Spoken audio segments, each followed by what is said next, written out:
இன்றைக்கி என்ன breakfast lunch பார்க்கலாம். காலையில் டிஃபனுக்கு மசாலா தோசை.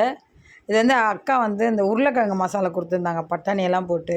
நான் இன்றைக்கி என் பையன் தயிர் சாதம் கேட்டான்றதுனால குழம்பு செய்யலை. சரி, அது உருளைக்கிழங்கு நல்லா இருந்தது, திக்காக இருந்தது, பூரி சுட்டுன்னு வைக்க முடியாது காலையில் டைம் ஆகிடுன்றதுனால மாவு இருந்ததுனால மசாலா தோசையாக போட்டு கொடுக்குறேன்னு சொல்லி ஆளுக்கு 2 மசாலா தோசை. அப்புறம் தேங்காய் சட்னி. இது ஒற்றைக்கல்லை மட்டும் கொஞ்சம் அதிகமாக போட்டு தேங்காவை கம்மியாக போட்டு செஞ்சேன். நல்லா திக்காக பண்ணிட்டேன். அப்புறம் இது கருவேப்பிலை பொடி. இது நான் தான் பண்ணேன் வீட்டில். கருவேப்பிலை பொடி நல்லா இருக்குதுன்னு சொன்னார். இது நல்லெண்ணெய் போட்டு கரைச்சி வச்சுருந்தேன், சூப்பராக இருக்குது அப்படின்னு சொன்னார். அதுக்கப்புறம் இட்லி பொடி, இது கொஞ்சம் ஏற்கனவே சாப்பிட்டு இருந்தது. அப்புறம் உளுந்து வடை செஞ்சேன் காலையில்.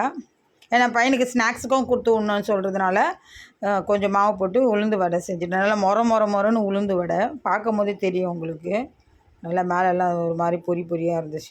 அப்புறம் மதியானம் ஒயிட் ரைஸு. ஏன் ஒயிட் ரைஸ் வச்சேன்னா, என் பையனுக்கு கொஞ்சோண்டு தயிர் சாதம் பண்ணிவிட்டு, எனக்கு நேற்று கொஞ்சம் கறி குழம்பு இருந்துச்சு, சிக்கன் குழம்பு, அது இருக்குது, அது நான் மதியானம் சாப்பிட்டுக்கலான்னு சொல்லி சாதம் வச்சேன். அவனுக்கு தயிர் சாதம் நல்லா திக்காக கலரி வச்சுட்டேன். இதுக்கு அவனுக்கு தொட்டுக்கிறதுக்கு காரா பூந்தி.